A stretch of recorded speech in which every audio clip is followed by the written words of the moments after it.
Bonjour à tous, nous sommes avec Paul Quenet, qui va nous expliquer encore quelques petites choses sur son deck Prankids. Alors qu'est-ce que tu as à nous dire aujourd'hui? J'ai modifié la liste que j'avais joué il y a quelques temps au WCQ d'Aigle. Quelques petits changements qui rendent le deck un peu plus consistant. Vous pouvez voir la decklist ici. Donc c'est une decklist qui m'a permis de gagner le WCQ de Pléneuf où il y avait 35 joueurs. Je fais 5 victoires à 1 draw et finis deuxième des rounds. Et après je gagne le top cut. Donc très content du résultat avec le deck. Beaucoup de gens pensaient que le deck allait être mort et que c'était juste un coup après Milan. Mais finalement le deck reste très viable. Au final les gens commencent à... ils arrêtent de lire les cartes, ils savent comment le deck fonctionne. Mais les cartes de side sont pas encore vraiment rentrées, donc on a encore une ouverture pour pouvoir gagner des tournois ou faire des bonnes perfs avec ça. Donc je vais vous expliquer les petits changements. Ensuite je vais vous montrer un combo, notamment avec une des cartes que j'ai ajoutées. Et enfin expliquer 2-3 petites techniques pour jouer autour du side adverse. Je vais vous montrer tout ça en fin de vidéo. Super, alors vas-y. Donc les cartes que j'ai rajoutées, avant je jouais à 41, j'ai retiré ces 3 cartes-là, ajouté ces 3 cartes-là. J'ai retiré les 4 end-traps. Donc la raison est que on n'aime pas forcément les end-traps main deck, ça enlève un peu de stabilité au deck. Au final, c'est pas juste une end-trap qui va empêcher l'adversaire de jouer, et de toute façon, si on commence, on n'en a pas besoin, si on est deuxième, ça suffit pas pour l'arrêter, donc on rajoute des cartes de stabilité, je vais expliquer individuellement ce que ça fait. Donc l'usine de recyclage, le principe c'est que terraforming, ça va lui donner de la polyvalence. Donc soit ça va se transformer en monstre, soit ça va se transformer en polymérisation. En plus, l'effet de récupérer des ressources en fin de tour peut être super intéressant, notamment pendant le tour adverse. Faut faire attention parce que ça marche pas forcément sur tous les combos qu'on fait. Mais voilà, ça donne de la polyvalence. C'est cool d'avoir l'option de pouvoir chercher soit l'un soit l'autre avec le terrain. Reasoning, c'est une invocation spéciale donc d'un Prankids. On a à peu près une chance sur 4 que ça foire, mais la plupart du temps on va les résoudre. Donc on invoque gratuitement un Prankids, ça va permettre de faire des combos en plus en utilisant moins de ressources, en prenant moins d'interruptions, moins d'end-trap. Donc vraiment une carte super intéressante, et on enlève les end-trap pour éviter d'invoquer une end-trap avec Reasoning et qu'on perde une partie juste parce qu'on n'a pas eu de chance là-dessus. Et double invocation, c'est un test qu'on a fait. L'intérêt de la carte, ça fonctionne un petit peu comme invocation. Donc comme polymérisation, on va finir sur les mêmes terrains avec Bark, Todd, ce genre de choses. Sauf qu'on n'utilise jamais Rocket du tour, on n'utilise jamais une polymérisation du tour. On peut l'utiliser pour encore plus pousser les plays si on est deuxième, et voilà, ça donne un extender en plus. Et c'est un peu ça se complète bien avec invocation. Si on a 2 invocations en main, c'est généralement mort. Si on a invocation plus ça, il y a des plays vraiment intéressants à faire. Et dernier petit choix qui a été fait, en extra deck, j'ai rajouté un Dweller. Donc pour ça, on a retiré le Phoenix. Le problème du Phoenix, c'est que si on voulait gérer une rivalerie, un Gozen Match, c'était pas suffisant. En plus, il donne pas de pointeur vers nous, donc ça bloquait notre extra zone. Donc on la sortait absolument jamais. Dweller est vraiment super intéressant, que ce soit un match-up Prankids, BA. Enfin, le match-up BA est normalement assez gratuit, mais en miroir Prankids, ça donne vraiment l'avantage. Et puis les tournois auxquels j'ai participé, je savais qu'il allait y avoir des bookies, et ça, quand on commence contre bookies, voilà, ça nous fait gagner sans avoir à avoir peur de son side, des mid-breaker field ou ce genre de choses.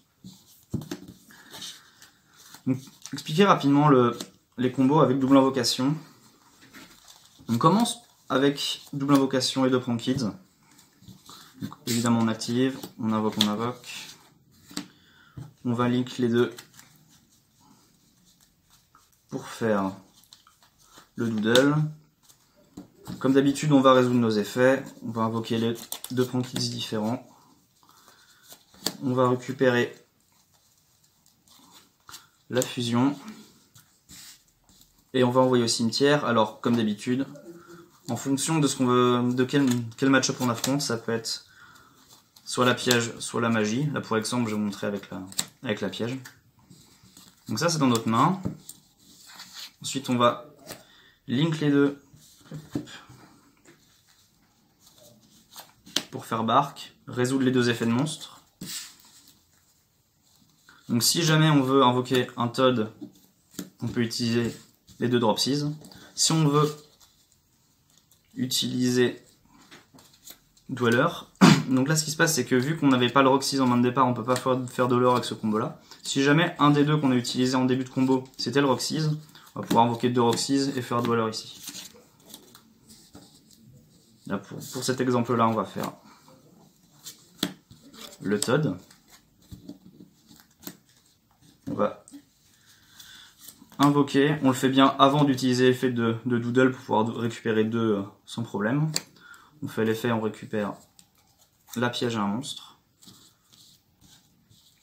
Et donc là on a notre setup, et en plus de ça on n'a pas utilisé Rocket du tout du combo. L'avantage de ça, c'est que si jamais on a instant fusion, et qu'on prend une interruption sur une de nos cartes, on a le Rocket qui est utilisable pour ce tour-ci, donc là ça donne encore plus d'intérêt à l'instant fusion. Quand on joue contre Striker, au lieu de faire double fusion comme on avait l'habitude de faire, on va plutôt faire un terrain comme ça, si jamais on n'a pas eu l'occasion de faire Todd, parce qu'on a utilisé d'abord ça.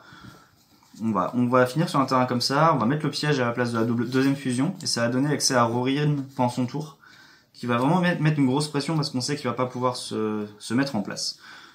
Donc on a un terrain comme ça, pendant son tour on va d'abord activer la polymérisation, on fait bien attention de le faire avant qu'il active l'effet de multiroll, parce que sinon on pourra plus chaîner à ses cartes et on va pouvoir faire des widows encore sans qu'on puisse chaîner. On fait d'abord la fusion, on utilise les deux pour invoquer Weather, on utilise les effets de nos 2 monstres. Ensuite avec l'effet de Bark, on va pouvoir récupérer un monstre, une fusion. Avec l'effet de Weather, on va pouvoir réinvoquer notre Bark et notre Doodle qu'on a utilisé précédemment. On peut réutiliser ensuite l'effet de la piège pour link nos 4 monstres, nos 3 monstres, pour invoquer le Rorin. On préfère garder le Doodle parce que c'est plus utile pour le tour d'après. Le Bark on l'a déjà utilisé, et on a même encore 2 effets de Prankids qu'on peut réinvoquer. Donc voilà, tour d'après, on est prêt avec une polymérisation, un monstre là, un monstre là, un monstre là, même si jamais, et le Rorin qui peut détruire toutes ces magies au piège. Voilà, c'est vraiment le meilleur setup qu'on peut faire contre le tour d'adversaire de Striker. Ça va lui enlever beaucoup de ressources, on sait qu'il va pas pouvoir poser énormément de cartes, ça peut jouer autour de Strike, ça peut jouer vraiment autour d'énormément de choses. Donc, plutôt que de faire double polymérisation, si jamais vous savez que vous jouez contre Striker, plutôt faire un terrain comme ça. Nous montrer comment jouer autour de Denko et de Twin. Donc, la plupart du temps, on finit notre tour avec Bark de Poly. Si jamais on est en manche 2, qu'on n'a pas pu faire Todd, qu'on se retrouve comme ça, on va avoir tendance à juste poser 2, passer. Si jamais on prend Twin sur nos 2 cartes en stand-by, on n'a plus rien. On ne peut pas se protéger, on peut juste récupérer 2, mais ça suffit la plupart du temps à l'adversaire pour de nous tuer. Ce qu'on va faire, c'est qu'on va activer une poly, utiliser les 2 monstres là, pour invoquer notre Weather. Alors, on va pas avoir les effets de ces 2 là, parce qu'ils ont déjà été utilisés ce tour-ci, mais c'est pas grave. Ok, on perd 2 ressources à ce moment-là, mais on est sûr de pouvoir au moins avoir ça sur le terrain qui va pouvoir se résoudre, et donc pas mourir. Parce que si jamais on prend Denko Seka ou Twin sur nos 2 cartes, il y a beaucoup trop de chances qu'on prenne des OTK. Là au moins on est serein, et on a toujours ça de vivant, puisqu'on va toujours pouvoir utiliser Bark pour récupérer 2, utiliser la fusion pour réinvoquer Bark le 3e, et utiliser la fusion pour invoquer notre Butler à notre tour. Donc voilà, gardez ça à l'esprit quand vous jouez contre des decks qui sont susceptibles de rentrer ce genre de cartes. Twin, c'est dans quasiment tous les decks. Denko Seka, il y a de plus en plus de decks qui le rentrent, que ce soit en miroir, que ce soit contre Thunder Dragon. Donc voilà, il y a pas mal de decks qui le rentrent. Gardez ça à l'esprit, être sûr de ne pas vous faire avoir et perdre bêtement une partie parce que vous y avez pas pensé.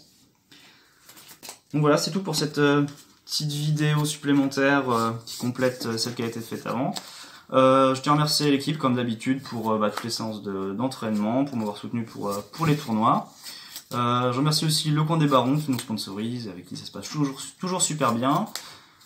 Vous pouvez aller visiter leur boutique en ligne sur Facebook. Vous allez avoir les liens juste ici. Allez les voir, vraiment, ils ont plein de choses très intéressantes. Ils ont des playmats OCG, des produits, des sleeves OCG, des tas de choses qu'on peut pas trouver ailleurs. Et évidemment, plein de cartes à l'unité. Alors merci à toi Paul pour cette petite vidéo. Et probablement à très bientôt pour un nouveau top. Notre nouveau petit champion. À bientôt. À bientôt.